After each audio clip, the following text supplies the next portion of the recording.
Bien-aimés en Jésus-Christ, soyez bénis. Nous poursuivons notre série d'exhortations intitulée « Le Seigneur est au contrôle ».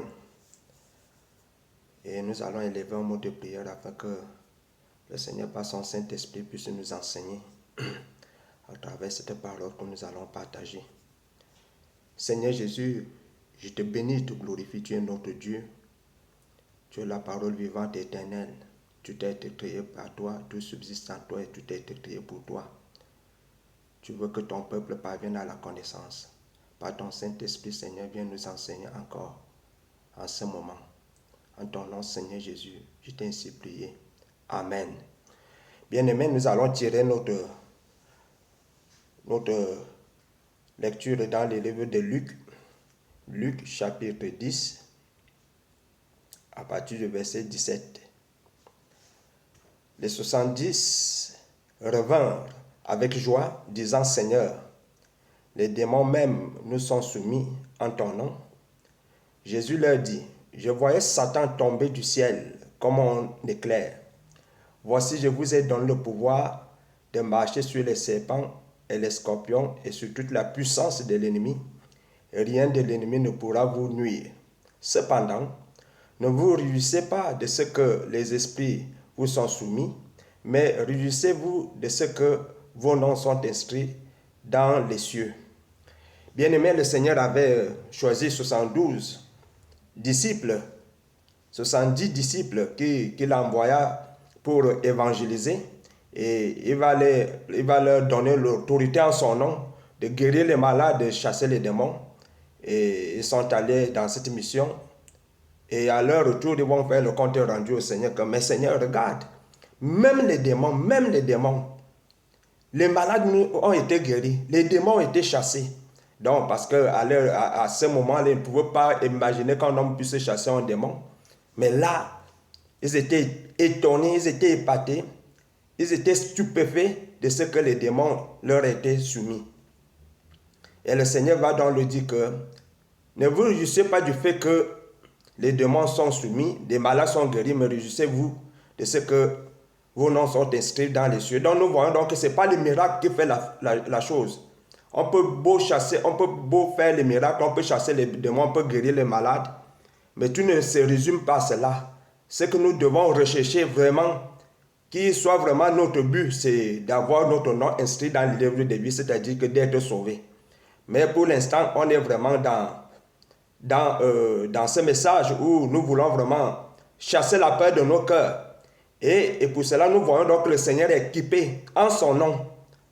Ses envoyés en son nom de l'autorité qui est contenue dans son nom.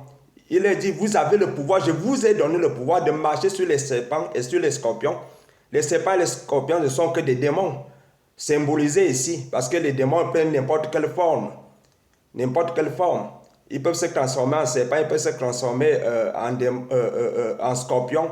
Les démons peuvent se transformer en n'importe quel animal. Les démons prennent même 5 ans même. Ils s'incarnent dans les corps humains.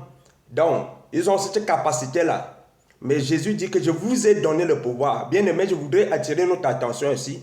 Jésus n'a pas dit que je donne le pouvoir aux pasteurs, aux évangélistes, aux apôtres, aux docteurs, aux prophètes, mais il donne le pouvoir à tout disciple, Et si c'était les 70 disciples, dont le Seigneur Jésus-Christ donne à toi, ma soeur, à toi, mon frère, le pouvoir en son nom. L'homme en lui-même n'a pas de pouvoir. Le pouvoir qu'un pasteur, le pouvoir qu'un prophète, le pouvoir qu'un docteur, le pouvoir qu'un évangéliste peut utiliser est contenu dans le nom de Jésus. C'est le nom de Jésus qui a le pouvoir. Et ce pouvoir, il nous l'a donné à nous tous en tant qu'enfants de Dieu. Je peux vous apporter mon témoignage. Toutes les délivrances que j'ai reçues dans ma vie, ce n'est pas parce que quelqu'un m'a imposé les mains.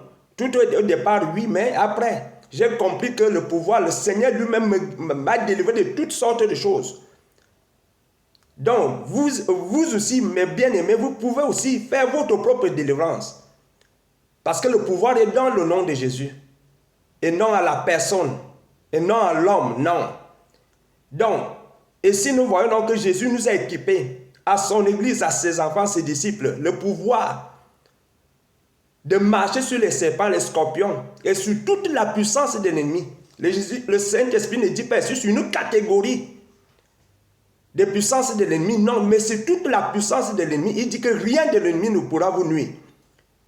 Mais malheureusement, comme la parole de Dieu le déclare dans le livre d'Osée, mon peuple périt par faute de connaissance. C'est pourquoi en réalité, tout véritable serviteur de Dieu doit amener le peuple de Dieu à Jésus-Christ par le biais de l'enseignement. Quand nous voyons peut-être aujourd'hui que beaucoup de serviteurs de Dieu veulent garder le peuple de Dieu attaché à eux, ça veut dire qu'il y a quelque chose qui ne joue pas. Tout véritable enfant de Dieu, serviteur de Dieu, doit amener le peuple à connaître Jésus, amener les enfants de Dieu, les disciples à dépendre de Jésus et non à dépendre des hommes. Malheureusement, ça se fait aujourd'hui dans le milieu du corps de Christ. Mais cependant, il y a des vrais serviteurs de Dieu qui conduisent le peuple de Dieu à dépendre de Jésus, en leur enseignant les promesses de Dieu, en leur enseignant à les apprendre à connaître le Seigneur lui-même, pour qu'ils ne dépendent pas de l'homme que nous sommes, mais qu'ils puissent dépendre du Seigneur. Et le Seigneur nous a donc équipé ce pouvoir-là, de marcher sur les serpents, les scorpions, sur toute la puissance de l'ennemi. Et rien de l'ennemi ne pourra nous nuire.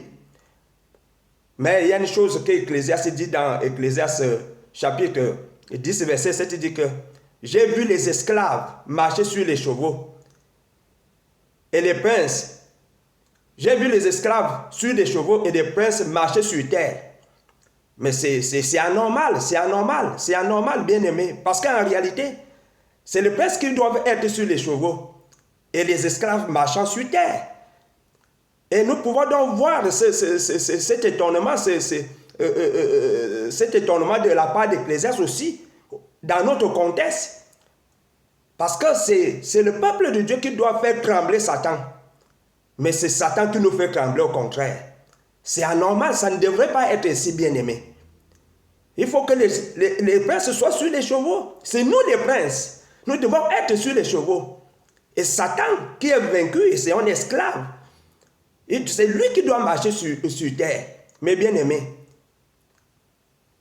changeons la donne, mes bien aimés. Donc nous n'avons pas à avoir peur. Et Jésus va même encore dire, je voyais Satan tomber du ciel comme un éclair. Tomber du ciel comme un éclair, c'est tout simplement que le Seigneur veut nous faire comprendre que il voyait Satan perdre sa position d'autorité. Sa position d'autorité. Satan a déjà perdu sa position d'autorité. Il n'a plus aucun pouvoir sur nous en tant qu'enfants de Dieu. C'est nous les princes. C'est nous qui devons être sur les chevaux. Et Satan, l'esclave, marchant sur terre. Mais bien aimés, saisissons cette vérité et positionnons-nous avec l'autorité que le Seigneur nous a donnée. Au ciel, il n'y a pas les démons, il n'y a pas Satan au ciel. C'est nous qui avons affaire avec Satan dans ce monde. Mais le Seigneur nous a équipés. Il nous a équipés. Le Seigneur est au contrôle, bien-aimés. Rassurons-nous. C'est nous qui avons le pouvoir dans le nom de Jésus. C'est nous qui devons faire camper Satan. Et le Seigneur est avec nous. Il est avec nous, il s'appelle Emmanuel. Dieu est avec nous. Pour s'assurer que cette autorité est exécutée. Sans que le Satan ne puisse nous résister. Le Seigneur est au contrôle. Il va se rassurer que cette autorité est exécutée. Lorsque nous donnons des ordres, lorsque nous ordonnons à Satan ce qu'il doit faire, nous devons le mettre à sa place. N'ayons plus peur. Rentrons dans le repos de Dieu. Ayons la paix en Jésus-Christ. Le Seigneur est au contrôle. Soyez bénis, bien-aimés. Au nom de Jésus. Amen.